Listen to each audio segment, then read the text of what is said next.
All right, guys. Injuries from the game. Nick Martin will be in the concussion protocol. Kyle Juszczyk has a rib fracture. We'll evaluate that after the bye. Ben Barch ended up spraining his foot. He'll most likely go on IR, miss the rest of the year. And that's it from the game. Go ahead. Hey, Kyle, going back to the very first decision made yesterday, what was the reasoning behind not deferring and taking the ball to open the game? Just because of the win factor. I wanted a chance to choose to have the wind at our back in the fourth quarter, and that was the only way to get that done. Do you kind of see that as a one-time deal that kind of unique circumstances dictated that? That'll probably rarely come up again. Yeah, I mean, that was solely just because I wanted to make sure. I mean, the way that wind is, it's hard to throw or kick for 2 quarters in that game, and we wanted to make sure that we were going to have it if we needed to win it on a last-second field goal or throw it into the game, that we had that in the fourth quarter if we could. And that being said, how much did you consider at the end of the first half just running the clock out and not even trying to push the ball down the field? A lot. It was one of the harder decisions and not fun ones for a while. And then when Brock hit Ricky on that third down and to the sidelines, just watching the ball and everything made me have some confidence that the wind had died down a little bit.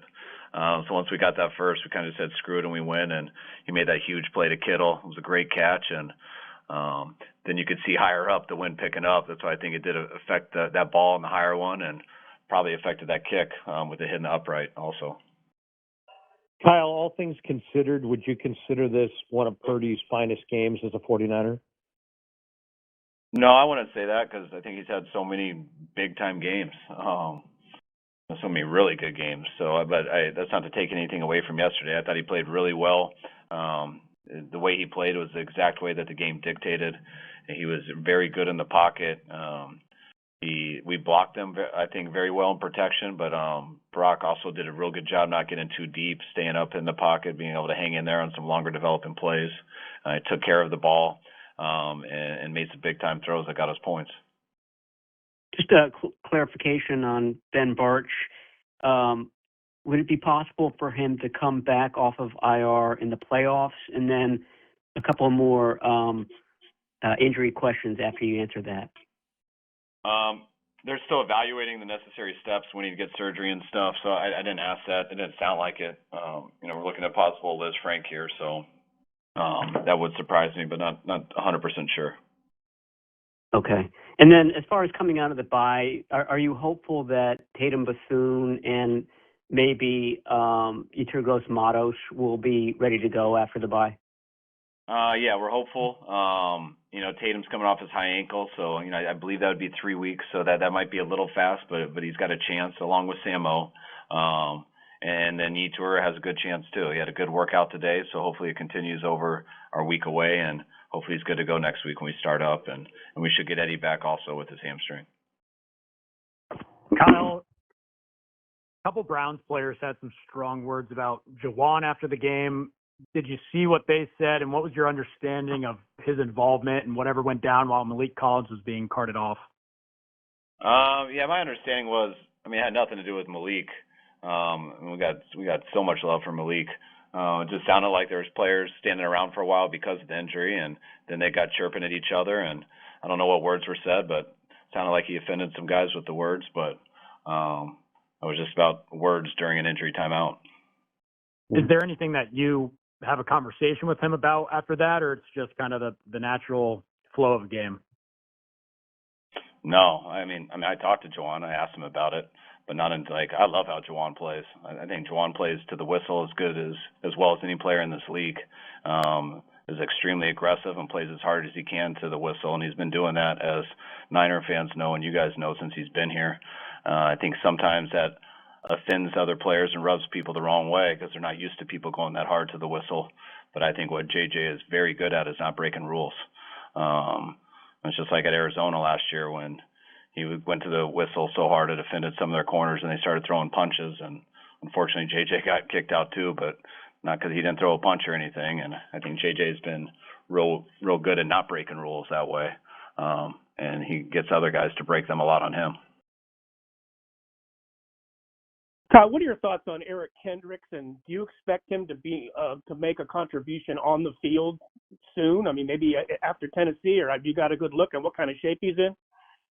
Yeah, I mean, I definitely think he has a chance to. I mean, that's why we liked him coming here. But I mean, last week we had 3 days, and it was a short week, and we didn't do anything really full speed. So those were his first full practices getting back, since last year without having an off season.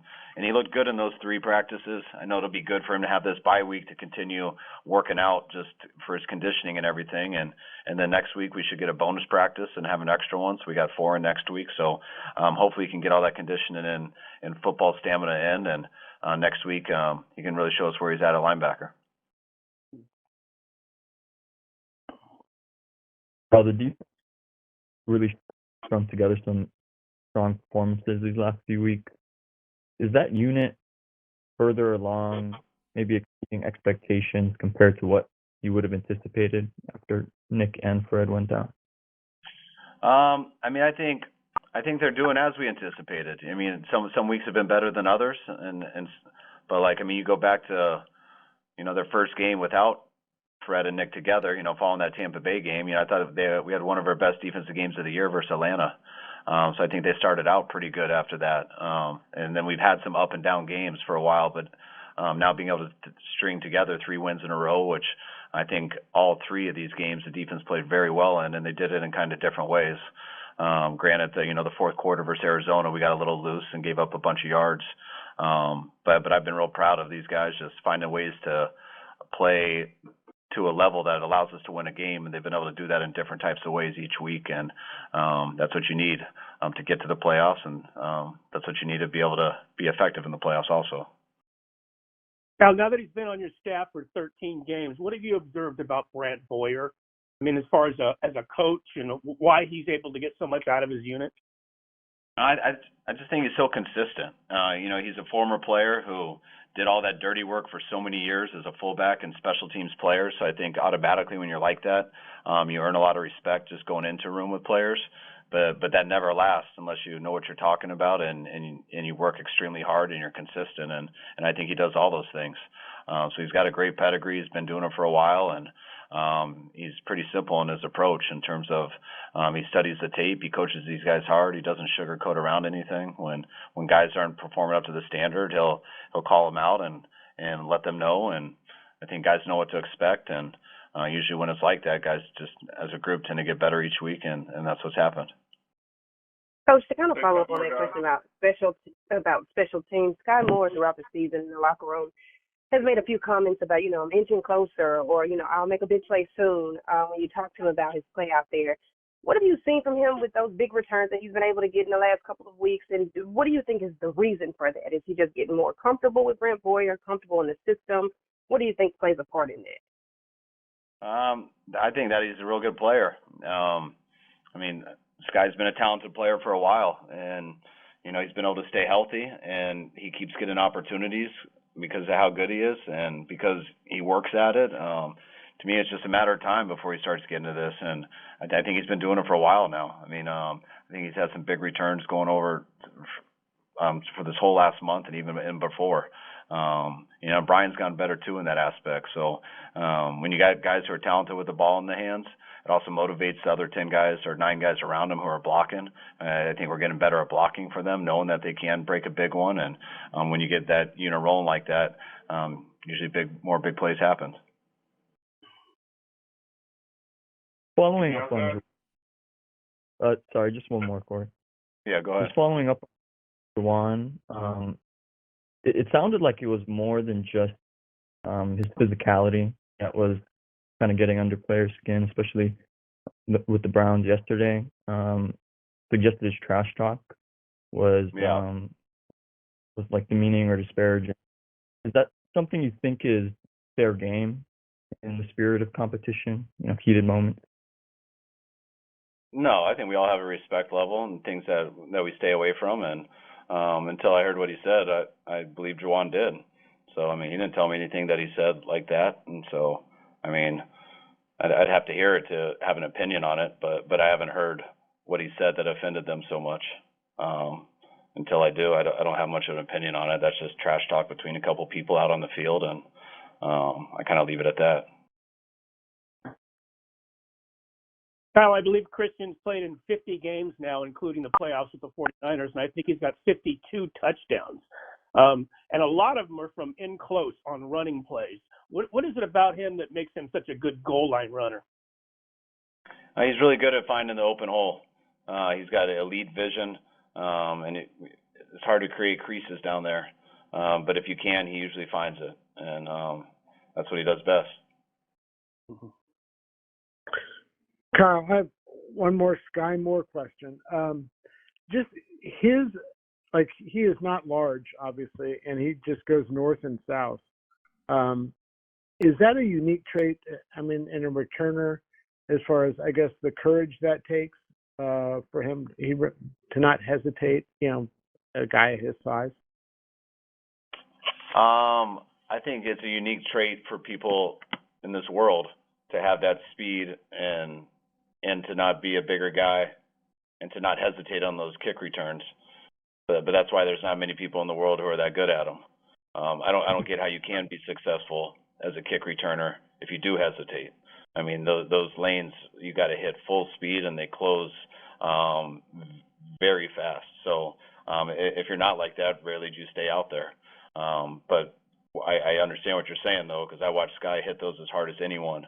And a lot of times I'm worried about him getting up after it. But he continues to do that, continues to play with physicality, doesn't hesitate, and kind of embraces it. And when you have that skill set with that mindset, it ends up being hard not to be successful at it. With the bye week coming this late in the season, does it change how you approach it as far as what you ask of your coaches, any projects, self-scout, or anything of that nature? No, nothing different than usual. I mean, it's everyone's been going 7 days a week for a while now, and so I think it's so important that guys get away and they get their mind away. It makes you so much better when you come back and you got to get 7 straight days in, followed by the next 7 straight days. And any projects and stuff you do now, sometimes I believe takes away from stuff like that. I mean, you can do some of those projects Monday morning when we come back and get a head start. You can do it when we have a Monday night game the following week. Those times do happen. And also when guys do get away and you're sitting around for 4 days or whatever it is, sometimes guys just like to do stuff on their own that they're motivated to do, which sometimes I think helps the most. So you never get too far away from football because we know what we're coming back to. But I think it really helps guys when you can try to as much as possible.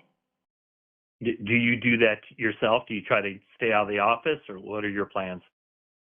Yeah, I try to stay out of the office. I really, I'll be here for a couple more days to finish up, so I can enjoy myself out of here. And I just really try to be with the family nonstop and hang out with my dog and just catch up with that stuff.